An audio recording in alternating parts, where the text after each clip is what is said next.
రోజులాగానే పొద్దుగా లేచి మొక్కని రాకి రుద్దగా మనకి రిజల్ట్ ఇలా వచ్చింది. టైం పాస్ కి బాటిల్ కోసి దాంట్లో 4 ధనియాలేగా మనకి రిజల్ట్ ఇలా వచ్చింది. నాకు పొద్దుపోక పుదీనా చెట్టేస్తే దానికి రిజల్ట్ ఇలా వచ్చింది. ఇక రోజులాగానే కాసిన వేడి నీళ్ళు కడుపులో పోసి కిందికి చూడగా టీ షర్ట్ మీద ఒక బొక్క కనిపించింది. ఆ బొక్క కూడా కనిపెడితే గానీ కనిపించిన బొక్క. ఆ తర్వాత బూస్ట్ దయ గ్లాస్ లో రాగిజావ పోసి ఆ రాగిజావ నా కడుపులో పోసిన. ఈ పెట్టే రోజు వచ్చి చూసిపోతుంది వీడు ఇక్కడ ఏం చేస్తున్నాడా ఆ రోజు అని. ఆ తర్వాత నోట్లో ఖర్జూర వేసుకుని ఇల్లంతా ఒక రౌండ్ కొట్టేసిన. ఇక చర్మ సౌందర్యానికి ఏదో ఒకటి పోసి ఇలా చూసుకున్నా. ఇక ఆ తర్వాత సమయం లేదు మిత్రమా అన్నట్టుగా బీట్రూట్ జ్యూస్ తీసుకుని బాల్కనీలోకి వెళ్ళినా. జప్ 2 సిప్పుల్లో గ్లాస్ మొత్తం కంప్లీట్ చేసి ఇలా చూసుకున్నా. ఫేస్ గ్లో వచ్చేది ఏమో గానీ నాలుగు మాత్రం చాలా గ్లో వచ్చింది. ఇక ఆ తర్వాత డాన్స్ ప్రాక్టీస్ చేయడం స్టార్ట్ చేసిన.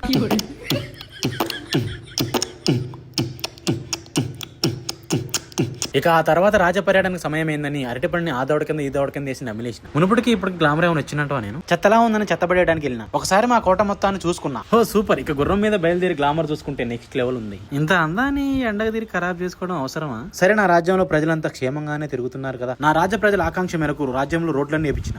పర్యటన తదనంతరం 10 ఎగ్స్ తీసుకుని ఒక గన్ను తీసుకుని ఇల్లు చేరుకున్నా. ఈ ఎగ్స్ తో ఏం చేస్తాను, ఈ గన్నుతో ఏం చేస్తాను నెక్స్ట్ వీడియోలో చెప్తే. అప్పటి వరకు బాయ్ బాయ్.